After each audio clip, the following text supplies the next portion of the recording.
नमस्कार। चलिए आज बात करते हैं खेतीबाड़ी की सबसे बड़ी चुनौतियों में से एक के बारे में, और वो है पानी।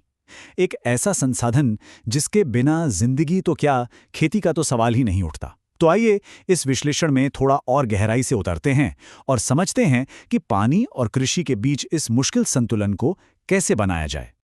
और यहीं से उठता है हमारा आज का सबसे बड़ा सवाल। ये सिर्फ एक किसान का सवाल नहीं है, बल्कि ये हर लेवल पर एक बड़ी चुनौती है, एक छोटे से खेत से लेकर पूरे देश के लिए। सवाल ये है कि हम अपने सीमित पानी के साथ बढ़ती आबादी के लिए ज्यादा खाना कैसे उगा सकते हैं। तो सबसे पहले बात करते हैं प्यासी फसल की चुनौती की, मतलब हर किसान का रोज का संघर्ष कि कम से कम पानी में ज्यादा से ज्यादा पैदावार कैसे ली जाए। और इस चुनौती का जवाब एक सीधे से लक्ष्य में छुपा है।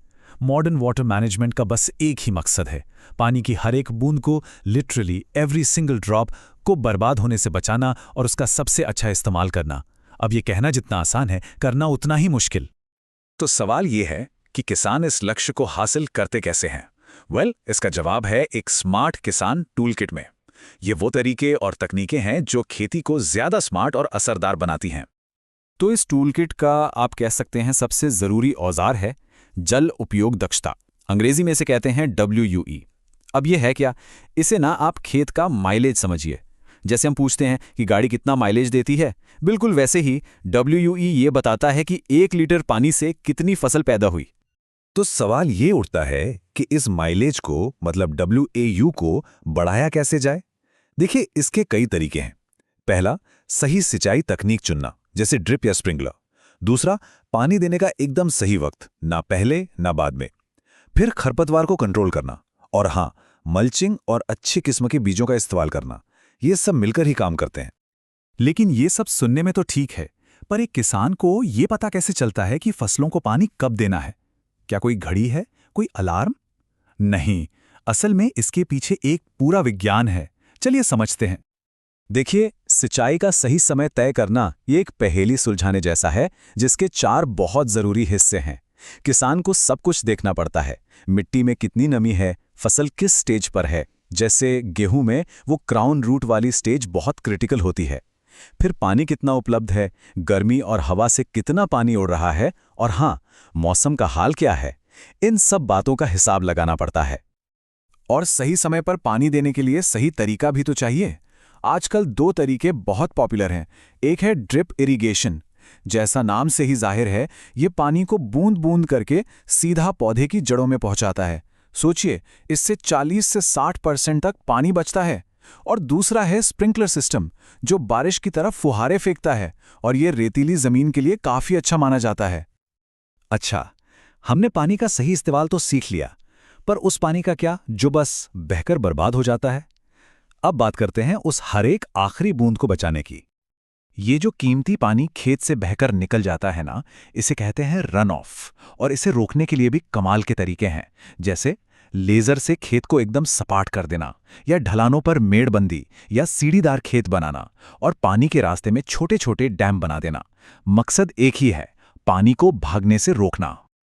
और पानी बचाने का एक और जबरदस्त तरीका है बारिश के पानी को पकड़ना, मतलब रेन वाटर हार्वेस्टिंग। इसकी कहानी बड़ी दिलचस्प है। पहला कदम, बारिश की बूंदों को पकड़ो, छतों पर, खेतों में। फिर दूसरा कदम, उन्हें तालाबों में जमा करो।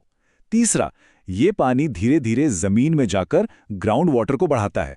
और चौथा, फिर यही जमा किया हुआ पानी सूखे में काम आता है ना कमाल का साइकिल? अब तक तो हम पानी की कमी की बात कर रहे थे, है ना? लेकिन क्या कभी पानी का ज्यादा होना भी एक मुसीबत बन सकता है? या फिर खराब क्वालिटी का पानी? जी हां, बिल्कुल। चलिए अब कहानी के इस दूसरे, थोड़े डार्क साइड को देखते हैं। ये सुनने में भले ही अजीब लगे, लेकिन ये सच है। पानी हमेशा खेत का दोस्त नहीं होता। कभी कभी वो दुश्मन भी बन जाता है। और ये होता है 2 तरीकों से।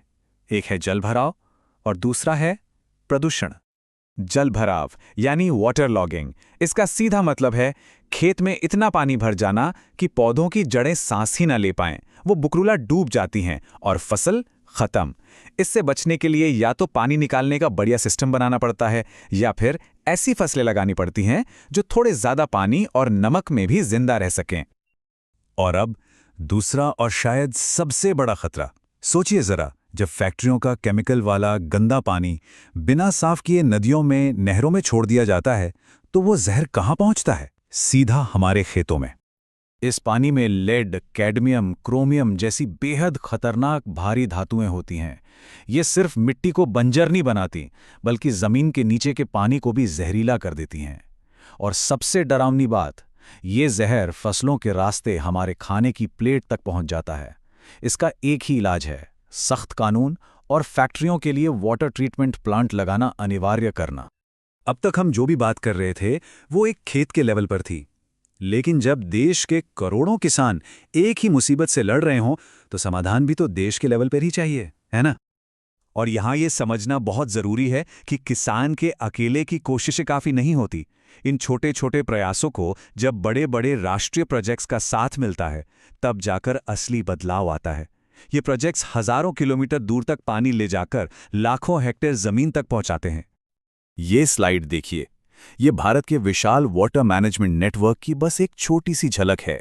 उत्तर में भाखड़ा नांगल से लेकर दक्षिण में नागार्जुन सागर तक ये बड़े बड़े बांध और नहरें सच पूछिए तो देश की कृषि की लाइफलाइन हैं। ये इंजीनियरिंग के वो करिश्मे हैं जो सूखे इलाकों तक पानी पहुंचाकर हरियाली लाते हैं। तो आज की इस पूरी चर्चा के बाद हम वापस एक सवाल पर आके खड़े हो जाते हैं। हमने तकनीक समझी, चुनौतियां देखी, समाधान भी जाने, लेकिन सबसे बड़ा सवाल तो यही है कि आने वाली पीढ़ी के लिए क्या हम सच में पानी की हर बूंद की अहमियत समझ रहे हैं? इस सवाल का जवाब हम सबको मिलकर ढूंढना होगा।